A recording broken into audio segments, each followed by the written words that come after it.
बिस्मिल्लाहिर्रहमानिर्रहीम। अस्सलामुअलैकुम स्टूडेंट्स। हमने कुछ एक्सरसाइजेस इंटीग्रेशन की कर ली हैं, और वो जो जो एक्सरसाइज हमने की हैं उनमें से लाजमी क्वेश्चन आ रहे हैं एग्ज़ाम में। और आज अभी जो एक्सरसाइज हम करने जा रहे हैं वो एक्सरसाइज 6.6 है, और इसमें से भी एक लाजमी क्वेश्चन आएगा शॉर्ट में।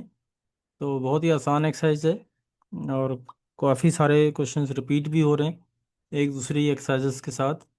तो इसलिए इसको आज हम शुरू करने जा रहे हैं। तो इसमें कुछ प्रॉपर्टीज़ इस्तेमाल होने वाली हैं। तो इंटीग्रेशन की कुछ प्रॉपर्टीज़ होती हैं वो हम डिस्कस करते हैं। अगर किसी क्वेश्चन में इंटीग्रल की लिमिट सेम होती हैं, डेफिनेट इंटीग्रल कहलाते हैं ये। डेफिनेट इंटीग्रल में अगर लोअर और अपर लिमिट सेम हो तो इसका आंसर ज़ीरो हो जाता है। ये पहली प्रॉपर्टी है। दूसरी प्रॉपर्टी ये है कि अगर ए और बी लोअर और अपर लिमिट है और यहाँ वेरिएबल एक्स इस्तेमाल हो रहा है, तो यहाँ वेरिएबल चेंज कर दें, वही सेम वेरिएबल दोनों में चेंज कर दें, तो इसके आंसर में भी कोई चेंज नहीं आता। तीसरी प्रॉपर्टी ये है कि अगर लोअर लिमिट और अपर लिमिट को आपस में एक्सचेंज कर दें तो यहाँ वैल्यू में तो फ़र्क नहीं आएगा, लेकिन साइन में चेंज आ जाता है। तो इसलिए माइनस यहाँ लगा दिया हमने। चौथी प्रॉपर्टी ये है कि अगर एक इंटीग्रल को दो इंटीग्रल में कन्वर्ट करना चाहें तो लोअर लिमिट जो है वो इसमें यहाँ लोअर लिमिट के तौर पे इस्तेमाल होगी, दूसरे में अपर लिमिट इस्तेमाल होगी, बाकी एक एक जगह जो खाली है उसमें नया कोई लिमिट आप इंट्रोड्यूस करा सकते हैं। तो ये दो लिमिट में दो इसके इंटीग्रल में कन्वर्ट हो जाता है ये क्वेश्चन। और उसके बाद पांचवी और मोस्ट इम्पोर्टेंट प्रॉपर्टी जो हम यहाँ यूज़ करने जा रहे हैं आज, वो ये है कि अगर एक फंक्शन है उसकी इंटीग्रेशन में जो लोअर लिमिट है वो माइनस में है और अपर लिमिट प्लस में है, और अगर ये फंक्शन इवन है तो ये हो जाएगा ट्वाइस ऑफ इंटीग्रल, और यहाँ लिमिट्स जो है वो यहाँ ज़ीरो हो जाती है इसकी। तो बाकी सारा कुछ वही रहता है। इवन चेक करने का तरीका मैंने आपको कई दफ़ा बताया कि माइनस में यहाँ वैल्यू पुट कर दी जाती है एक्स के साथ, और अगर तो आंसर वही सेम एज इट इज़ आ जाए तो ये इवन फंक्शन होता है, और ओवरऑल माइनस आ जाए तो ये ऑड फंक्शन होता है। फर्स्ट ईयर में भी आप पढ़ चुके हैं, सेकेंड ईयर में भी आपने पढ़ा होगा। तो अगर ऑड फंक्शन आ जाए तो फिर ओवरऑल इसका आंसर ज़ीरो हो जाता है। तो ये थी प्रॉपर्टीज़। अब इसको हम यूज़ करने जा रहे हैं। हमारा क्वेश्चन नंबर 3 है, जो कि बहुत इंपॉर्टेंट क्वेश्चन है। बाकी क्वेश्चंस इंशाल्लाह अगर टाइम बचता रहेगा तो हम हल करते रहेंगे। अभी जो मोस्ट इंपॉर्टेंट क्वेश्चंस हैं वो पहले हल कर रहे हैं। तो क्वेश्चन नंबर 3 है, compute the following definite integrals by using basic properties. यानी इनमें बेसिक प्रॉपर्टीज़ लगानी ही है लाजमी, और लगाए बगैर अगर आप काम करेंगे तो नंबर नहीं मिलेंगे। तो ये एक प्रॉपर्टी है आई इक्वल टू 2 2, और ये एक फंक्शन दिया हुआ है पावर के साथ, और इसका डेरिवेटिव भी साथ में मौजूद है, लेकिन लिमिट सेम है। जब लिमिट सेम होती है तो इसका आंसर ओवरऑल ज़ीरो आ जाता है। तो हल भी करने की ज़रूरत नहीं है, बस डायरेक्ट आपने आंसर ज़ीरो लिख दिया। इसमें इज इक्वल टू लिख लीजिएगा आप, आई इक्वल टू ज़ीरो। दूसरा क्वेश्चन है आई इक्वल टू -50 to 50, और ये एक पोलिनोमियल दिया हुआ है एक। इसको आपने चेक करना है कि ये इवन है कि ऑड है। अगर -50 और 50 आ जाए तो इवन ऑड चेक कर लिया करें, क्योंकि ये उसी से रिलेटेड प्रॉपर्टी हो सकती है। तो ये आपने माइनस इसमें डालेंगे तो उसमें कुछ प्लस की वैल्यू है पावर में, कुछ माइनस की पावर्स हैं। तो जब इस तरह की होती हैं तो इसका मतलब है ये ऑड ही फंक्शन होता है, इवन नहीं होता। चेक करके देख लें। या माइनस आप डालें, माइनस एक्स डाल दिया, जहाँ जहाँ भी एक्स है वहाँ माइनस या आपने यूज़ किया, तो जहाँ जहाँ ऑड पावर होगी वो उसको माइनस में ही रहने देगा, प्लस जिसके ऊपर पावर होती है वो उसको इवन ही कर देता है। तो इसमें किसी के ऊपर भी इवन पावर नहीं है, तो सबकी माइनस है। तो दैट मीन कि ये ओवरऑल माइनस में ही आंसर आ गया। तो इसका मतलब ये हुआ कि ये हमारे पास ऑड फंक्शन है। जब ऑड फंक्शन आता है तो इसका भी आंसर ज़ीरो होगा। तो ये देखें, आपने पूरे क्वेश्चन का आंसर ज़ीरो लिख दिया। ठीक है। उसके बाद तीसरा पार्ट है -π/2 और π/2। इसमें आपके पास जो फंक्शन है वो sin⁻9x और cos⁻6x और dx। तो अब इसमें भी इसको चेक करें कि ये इवन है कि ऑड है, क्योंकि यहाँ जब सेम लिमिट्स हों और साइन का फ़र्क हो नीचे, तो समझ जाएं कि इसमें ऑड और इवन चेक करके प्रॉपर्टी यूज़ करने का काम होता है। तो आपने चेक करना है अभी। तो माइनस लगा दिया एक्स के साथ, इधर भी, इधर भी और इधर भी। तो ये कॉस तो वैसे भी माइनस को प्लस कर दिया करता है, minus cos minus theta cos theta के ही इक्वल होता है। तो ये इसने प्लस कर दिया, पावर 6 है तो ये पावर 6 इसको वापस मिल गई। लेकिन साइन में जो माइनस होता है वो ओवरऑल माइनस बन जाता है। तो ये पावर भी ऑड है इसके ऊपर। अगर इवन पावर होती तो भी इसको प्लस कर देता, लेकिन ये minus power, even odd power है तो इसने इसको माइनस ही कर दिया। तो ओवरऑल आपका आंसर माइनस आ गया। तो ये ऑड फंक्शन है, तो ऑड फंक्शन का भी आंसर ज़ीरो हो गया। तो इसलिए आप इस पूरे क्वेश्चन का आंसर ज़ीरो लिख देंगे।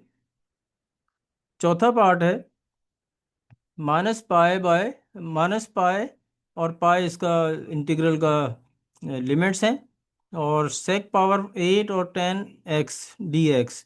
अब इसको भी आप चेक करें, क्योंकि ये सेम लिमिट्स हैं और माइनस का फ़र्क है। तो इसको भी चेक कर लेते हैं। इसको भी माइनस हमने यहाँ यूज़ किया, तो पता चला ये जो है ओवरऑल माइनस में ही आंसर आ गया। तो ये भी ऑड फंक्शन है, तो इसका भी आंसर ज़ीरो ही आना चाहिए। ये प्रॉपर्टी मैंने रेफ़र कर दी इसको, रेफरेंस दे के, और ये i = 0 कर दिया। अब फिफ्थ पार्ट है, क्वेश्चन नंबर 3 का फिफ्थ पार्ट हम करने जा रहे हैं। तो ये इंपॉर्टेंट क्वेश्चन है, इसको अच्छी तरह से देखिएगा, बहुत अच्छी तरह से प्रैक्टिस कीजिएगा। बहुत इंपॉर्टेंट क्वेश्चन है, और ये हमने वैसे तो पहले भी किया है, और दोबारा से आप इसको अच्छी तरह समझ लें। तो इसको जो है आपने लेट करके f(x) नाम दिया, और हमने इसको चेक करना है कि ये इवन है ऑड है। ये देखें सेम लिमिट है लेकिन साइन का फ़र्क है, तो इसलिए इसको चेक करना है कि इवन है कि ऑड है। वैसे तो मैं यहाँ से अंदाज़ा हो गया इवन पावर होने की वजह से, तो ये इवन ही होना है। तो साइन की पावर भी इवन है और कॉस की पावर भी इवन नंबर है, तो वैसे भी इसने इसको प्लस कर दिया, तो ओवरऑल प्लस में आंसर आ गया। तो इसलिए इवन फंक्शन है। जब इवन फंक्शन होता है तो मैंने आपको बताया कि यहाँ का लिमिट चेंज कर देते हैं, लोअर लिमिट को ज़ीरो कर देते हैं, और अपर लिमिट ऐसी रहता है, और यहाँ ट्वाइस कर दिया। अब इसको हमने अपने क्वेश्चन में यूज़ करना है। ये देखें, हमारा क्वेश्चन था i = -π/2 और π/2 sin² x cos² x dx। तो ट्वाइस कर दिया आपने पीछे, और यहाँ लिमिट को, जो नेगेटिव लिमिट थी उसको चेंज करके ये ज़ीरो लिख दिया, और अपर लिमिट को वैसे ही रहने दिया। उसके बाद sin² x cos² x dx ये लिख दिया आपने, ये dx डबल लिख दिया इसको गलती से, तो ये आप हटा दीजिएगा इसको। उसके बाद ये मैंने आपको बताया था, इसको एक ही स्क्वायर में लिख लिया करें। पहले भी मैंने ये क्वेश्चन कराया था। अगर इसको और तरीके से करें तो इस तरीके से भी कर सकते हैं कि लंबा हो जाएगा इससे। ये मैंने ये लिख के काटा हुआ है 1 - 2x/2 करके, सिंगल पावर में इसको भी करें इसको भी करें, फिर दोबारा से लंबा काम हो जाएगा। तो इसको शॉर्ट करने का तरीका ये है कि इसको आप 4 मल्टीप्लाई डिवाइड करें, और इसको होल स्क्वायर में लिख दें। होल स्क्वायर में लिखने से तो पता चला ये sin2x का फार्मूला बन चुका है। तो sin2x का फार्मूला है, तो ये sin2x लिख दिया होल स्क्वायर। और आपको पता है कि sin2x का formula 2 sin x cos x होता है। अगर आप भूल जाएं तो आप इसको यूं चेक भी कर सकते हैं। sin x + x, इसका फार्मूला खोल दें, sin α cos β sin β, बीच में प्लस लगा के, सेम वैल्यू है तो प्लस हो गई, यही आंसर आ गया। तो इसका मतलब है कि ये sin2x का फार्मूला है। अब ये पावर इसको डिस्ट्रीब्यूट कर दी, sin² 2x हो गया, 2x को पावर नहीं दी जाती है, ऐसा ना हो कि गलती से आप इसको भी पावर दे दें। तो अब आपने इसको, पावर 2 है तो इसका हमारे पास फार्मूला नहीं होता, तो साइन का फार्मूला फार्मूला लिस्ट में नहीं होता, sec² और cos² का सिर्फ होता है। तो इसलिए आप इसको सिंगल पावर में कन्वर्ट करेंगे। इसको सिंगल पावर में लाने के लिए वन माइनस कॉस और एंगल का डबल कर देंगे और अपॉन में टू लगा दिया, तो ये इस तरह से सिंगल पावर में कन्वर्ट हो गया। अगर कॉस स्क्वायर होता है तो फिर यहाँ प्लस आ जाता है यहाँ पे, तो अभी साइन है तो इसलिए माइनस लगाया। साइन और कॉस का फार्मूला एक जैसा ही है, सिर्फ साइन का फर्क है यहाँ पे। और उसके बाद आपने दोनों को सेपरेट कर दिया, वन अपॉन टू, टू को बाहर निकाल के वन अलग कर लिया और कॉस फोर एक्स को अलग कर दिया है। अब आप देखें इसका डेरिवेटिव एंगल का पूरा नहीं है हमारे पास, तो हमने आप इसका डेरिवेटिव का पूरा करना है नंबर इसका। तो फोर एक्स का डेरिवेटिव फोर बनता है, फोर से मल्टीप्लाई भी किया, ये मल्टीप्लाई कर रहे हैं और ये डिवाइड कर रहे हैं। अब इसका डेरिवेटिव मुकम्मल हो चुका है। जब डेरिवेटिव इसका मुकम्मल हो जाए तो कॉस का फार्मूला अब अप्लाई हो सकता है, वरना इसको अप्लाई करना सही नहीं है। तो अब ये बन जाएगा cos four x equal to sine four x के। अब इसकी अपर लिमिट और लोअर लिमिट इसमें अप्लाई करें, और अपर लिमिट और लोअर लिमिट अप्लाई करके इसका ये आंसर आ गया। बहुत इंपॉर्टेंट क्वेश्चन है ये, हमने जो पहले इससे पहले किया था ये क्वेश्चन, तो उसमें ये बगैर लिमिट के किया था, डेफिनेट इंटीग्रल नहीं था वो। और ये डेफिनेट इंटीग्रल था, सिर्फ ये फ़र्क है कभी कभी ये क्वेश्चन को तब्दील कर दे देता है। डेफिनेट इंटीग्रल को सिंपल भी बना के दे देता है और सिंपल वाले को डेफिनेट बना के दे देता है, तो अब में परेशानी की बात नहीं है। अगर ये डेफिनेट इंटीग्रल ना होता तो आप इसका आंसर यहीं पे छोड़ देते और प्लस सी लगा के। तो ये इसका एक तरीकाकार है, ये लिमिट नहीं आती अपर में और लोअर में, यहाँ प्लस सी लगा के आंसर छोड़ देंगे। अगर चूंकि इसमें लिमिट दी हुई है तो लिमिट अप्लाई करेंगे। तो ऐसा एक साल किया था, आई थिंक पिछले साल की ऐसा किया था कि बगैर लिमिट वाला लिमिट के साथ दे दिया था या लिमिट वाला बगैर लिमिट के साथ दे दिया था। तो ऐसी कोई बात नहीं है, परेशानी की कोई बात नहीं है, ऐसा कर सकता है वो। अब उसके बाद क्वेश्चन नंबर थ्री का सिक्स पार्ट है। तो ये माइनस पाई बाय फोर और पाई बाय फोर है, और ये भी इसके ऊपर इवन आने की वजह से ये इवन फंक्शन है, चेक भी कर लिया हमने, पता चला ये इवन फंक्शन है। तो जब इवन फंक्शन है तो फिर इसको ट्वाइस कर दें, और लोअर लिमिट जो माइनस है इसको आपने ज़ीरो कर दिया है। तो ये देखें ज़ीरो कर दिया। और अब टेन स्क्वायर का भी फार्मूला हमारे पास नहीं है, तो इसको हमने किसी और फॉर्म में कन्वर्ट करना है। साइन और कॉस को तो सिंगल पावर वाले फॉर्म में कन्वर्ट कर लेते हैं, टेन और कॉट को इसके फार्मूले के लिहाज से कन्वर्ट किया करते हैं। तो वो बन जाता है sec square x minus one. Cot square होता तो ये बन जाता कोसेक्स स्क्वायर माइनस वन, लेकिन ये टेन स्क्वायर है तो सेक्स स्क्वायर माइनस वन। तो सेक्स स्क्वायर का हमारे पास इंटीग्रेशन में फार्मूला होता है, और ये आपने फार्मूला अप्लाई किया। तो सेक्स स्क्वायर का इंटीग्रेशन में टेन एक्स होता है और वन का इंटीग्रल एक्स होता है, वन डी एक्स का। तो ये आपने कर दिया इसको, और उसके बाद लिमिट अप्लाई कर दी। और यही सेम क्वेश्चन आपका क्वेश्चन नंबर 6.7 में भी था, और बिल्कुल एग्जैक्टली सेम हमने ये काम उसमें भी किया था, तो आप उसको भी देख सकते हैं। तो इसके बाद ये सिंप्लीफाई करने के बाद lower limit upper limit apply करने के बाद ये आंसर आ गया। तो इसको आप डेसिमल में भी लिख सकते हैं, वैसे भी छोड़ सकते हैं। और उसके बाद ये क्वेश्चन, ये एक और सिंपल क्वेश्चन है।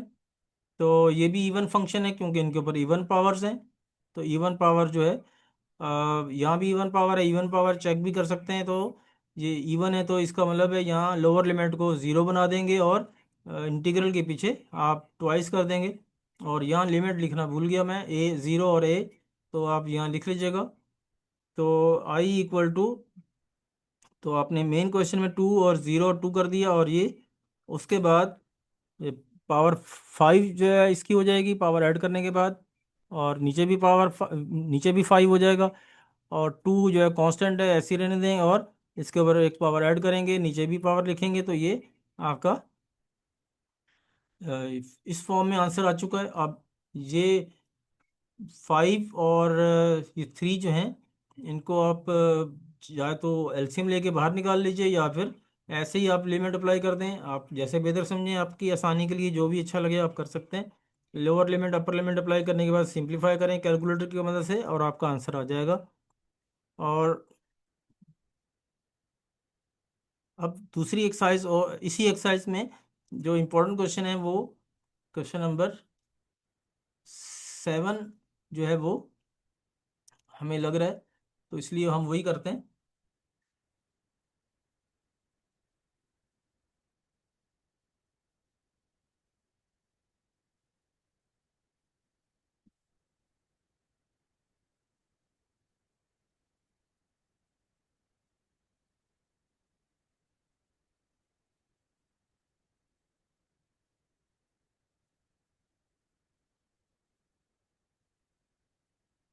क्वेश्चन 7 हम देखते हैं, अब शुरू कर रहे हैं।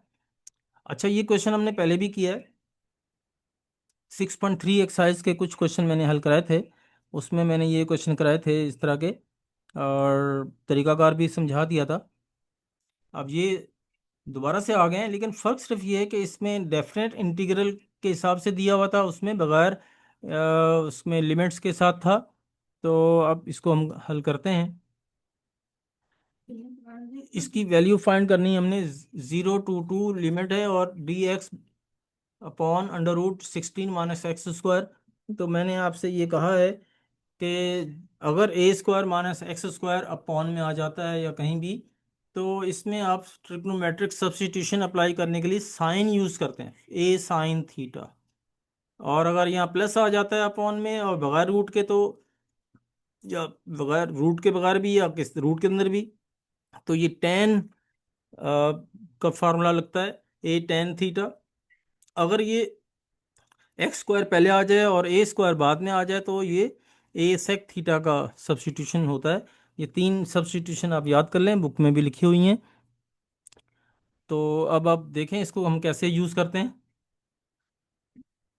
a² - x² की फॉर्म बन रही है यह।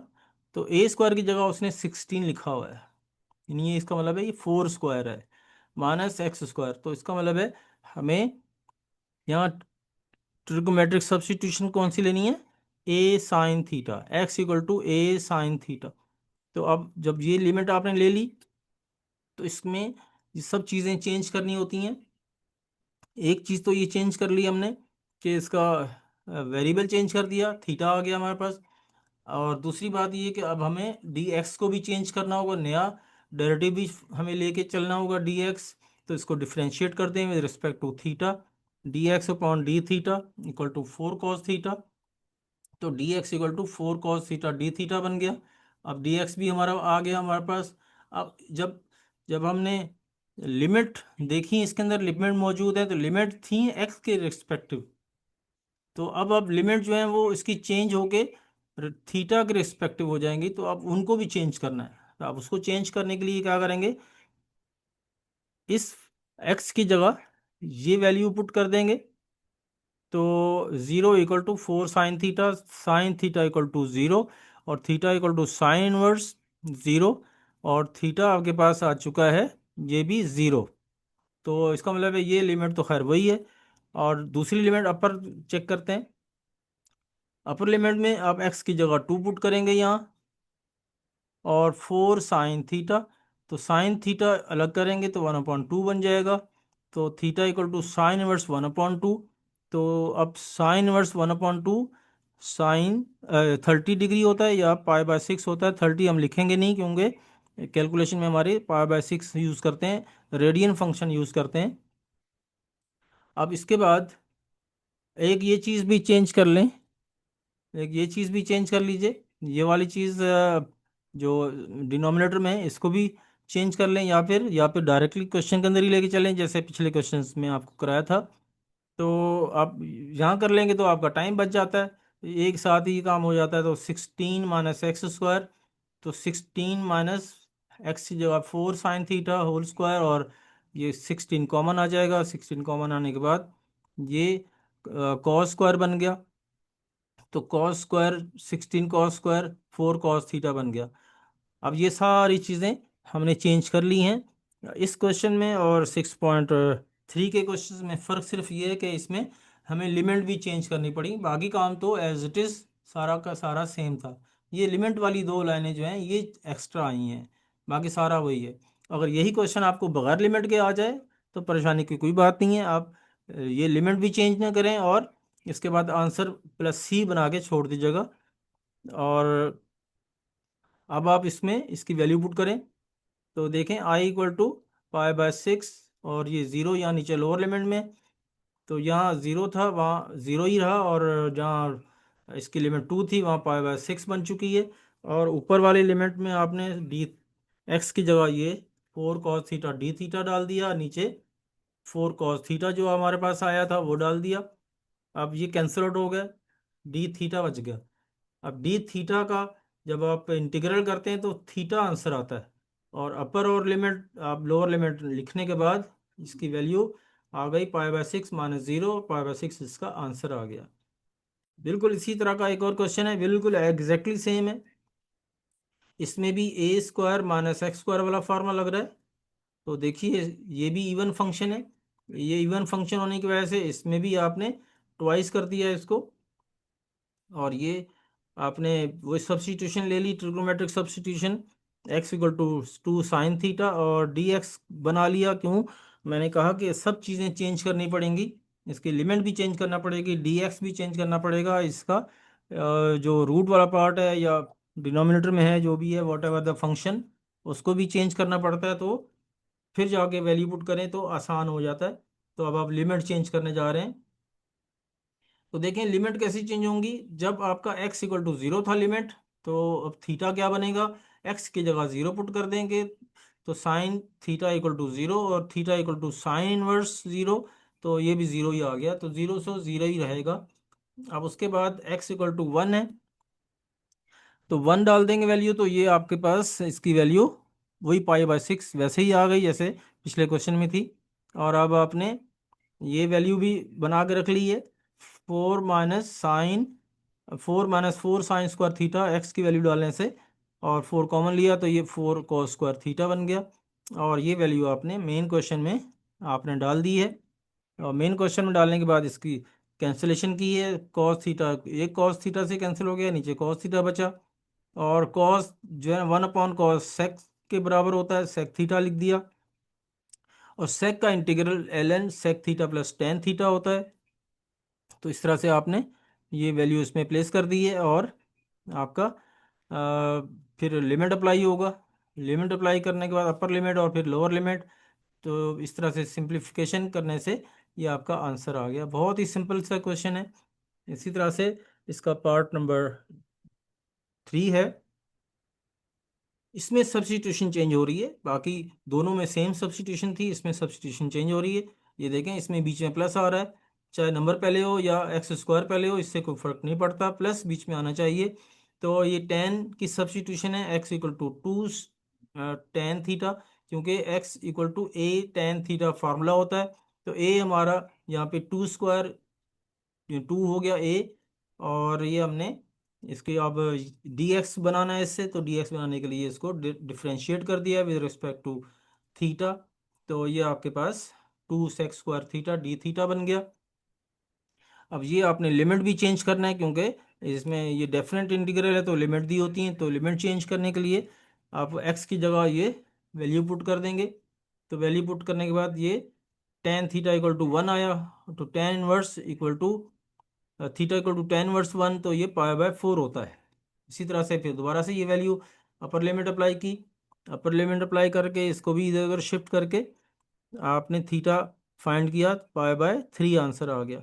अब आपने लिमिट चेंज कर दी है, अब आप इसके क्वेश्चन में सबकी वैल्यूज प्लेस कर दें, तो ये देखें 2 tan थीटा होल क्यूब आ गया जैसे कि क्वेश्चन में था। ये देखें क्यूब है तो एक्स क्यूब, तो एक्स की वैल्यू आपने डाल दी है, और यहाँ डी एक्स की भी वैल्यू डालेंगे, इसमें भी वैल्यू डालेंगे, तो ये देखें डी एक्स की वैल्यू रही ये रही, तो ये आपने डाल दी ये वैल्यू, और ये एक्स की वैल्यू ये रही थी, तो इसके ऊपर क्यूब डाल दिया, और इसका फिर नीचे भी आपने रूट में वैल्यू पुट कर दी, या तो अलग से बना के रख लें पहले से ये वैल्यू, तो एक साथ ही पुट हो जाएगी, या फिर अभी से डाल के फिर सिंप्लीफाई कर लीजिए।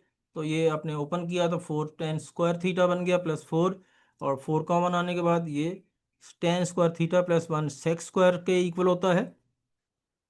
तो sec² जब बनेगा तो अंडर रूट में sec² जो है वो जब बाहर निकलेगा तो sec बन जाएगा, जो देखें ये sec बन चुका है, इसने एक पावर को कैंसिल कर दिया, एक पावर इसकी बची है।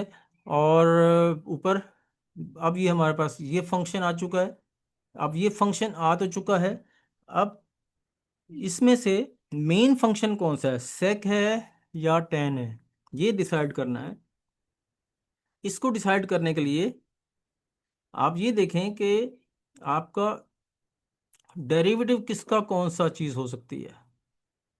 तो ये चीज़ आपने डिसाइड करनी है। अब इसका क्या किया आपने, टेन क्यूब को ब्रेक कर दिया टेन स्क्वायर थीटा और टेन थीटा में और सेक थीटा में। तो यहाँ से टेन टेन और सेक जो है ये डेरिवेटिव तो है सेक का। सेक टेन डेरिवेटिव होता है किसका, सेक का डेरिवेटिव होता है, ये याद रख लें। सेक का डेरिवेटिव सेक थीटा और टेन थीटा होता है। तो इसलिए इस टेन स्क्वायर को आप सेक वाली फॉर्म में कन्वर्ट कर दें। तो ये देखें आपने सेक फॉर्म में इसको कन्वर्ट कर दिया है। Sec square theta minus one sec theta tan theta इसका डेरिवेटिव है। जब ये डेरिवेटिव इसका मौजूद है तो आप दोनों को अलग अलग कर लीजिए। ये इसके साथ भी लिख दें, इंटीग्रल भी लिख दें और एट भी लिख दें, और इसके साथ दो टर्म बन गई। अब ये इस पूरे का डेरिवेटिव यहाँ पे मौजूद है। सेक विद इन द पावर जो है सेक, उसका डेरिवेटिव आपके पास पूरा मौजूद है। तो इसमें पावर ऐड करके लिख देंगे, पावर क्यूब हो गई अपॉन में थ्री। और ये सेक थीटा टेन थीटा हमारे पास बच गया है। अब इसका एक फार्मूला होता है प्रोडक्ट में, और एक सेक थीटा का टेन थीटा का, और एक कॉट और कोसेक का फार्मूला होता है। यानी दो फार्मूले ऐसे हैं जो प्रोडक्ट की फॉर्म में भी हमें मिल जाते हैं फार्मूला लिस्ट में। तो ये उनमें से एक ये है जिसका फार्मूला हमारे पास ऑलरेडी फार्मूला लिस्ट में है। इसका इंटीग्रल का फार्मूला सेक होता है, वो हमने लिख दिया। उसके बाद फिर आपने लिमिट अप्लाई कर दी, लिमिट अप्लाई करने के बाद ये इसका आंसर आ गया। अब उसके बाद लास्ट पार्ट भी बिल्कुल सिंपल है। टाइम बहुत कम है हमारे पास, हम चाहते हैं कि ये विद इन टाइम ख़त्म हो जाए। तो ये देखें इसमें भी सब्स्टिट्यूशन बनेगी। इसमें भी साइन वाली ही लिमिट वाली सब्स्टिट्यूशन बन रही है। तो ये थ्री है हमारे पास, थ्री तो परफेक्ट स्क्वायर नहीं है। तो इसको हम क्या करेंगे, थ्री अंडर रूट लगा के स्क्वायर कर देंगे। तो ये हमारे पास बन जाएगा ए स्क्वायर। तो ए हमारे पास अंडर रूट थ्री है, तो अंडर रूट थ्री हमारे पास आ गया। सब्स्टिट्यूशन ले लेंगे, x equal to under root three sine theta. तो इसका डेरिवेटिव लेंगे तो ये चीज़ हमारे पास आ गई। अब लिमिट चेंज करके वही तरीका जो मैंने आपको बताया, लिमिट चेंज कर लेंगे। ये पहली वैल्यू इसकी ये प्लेस करेंगे, और इस जो सब्स्टिट्यूशन लिए, और ये हमारे पास आ चुका है इसका आंसर ज़ीरो। और दूसरी वैल्यू जब आपने प्लेस की तो इसकी भी वैल्यू आई है पाई बाय टू। अब ये वैल्यू इसमें आप प्लेस कर देंगे। तो ये वैल्यू भी बना कर रख ली आपने, under root three cos theta बन चुकी है ये। और उसके बाद मेन क्वेश्चन जो है उसमें ये वैल्यू पुट कर दें। तो ये सेम वही क्वेश्चन बन चुका जो मैंने पीछे हल किया है। Sine square theta cos square theta, four से मल्टीप्लाई डिवाइड करें तो इसको twice sine theta cos theta whole square बना लें। और इसको फिर पावर इसको दे देंगे तो साइन स्क्वायर आ जाएगी। इसको सिंगल पावर में कन्वर्ट करेंगे, सेम वही क्वेश्चन है एज इट इज़ जो हमने पीछे किया है। और इसको फिर स्प्लिट करेंगे, स्प्लिट करने के बाद इसका डेरिवेटिव मुकम्मल करेंगे, डेरिवेटिव मुकम्मल करके इसका फार्मूला अप्लाई किया, upper limit lower limit apply करें, और फिर उसके बाद ये आंसर आ गया। तो ये मेरा ख्याल है कि आपको अच्छी तरह से समझ आ गया होगा। और आप मेरे इस चैनल को सब्सक्राइब ज़रूर कीजिएगा, और लाइक करें, शेयर करें और कमेंट्स ज़रूर करें, ताकि मुझे अपने इस काम का पता चल सके कि किस लेवल तक की मैं अंडरस्टैंडिंग करा रहा हूँ आपको। थैंक यू, अल्लाह हाफिज़।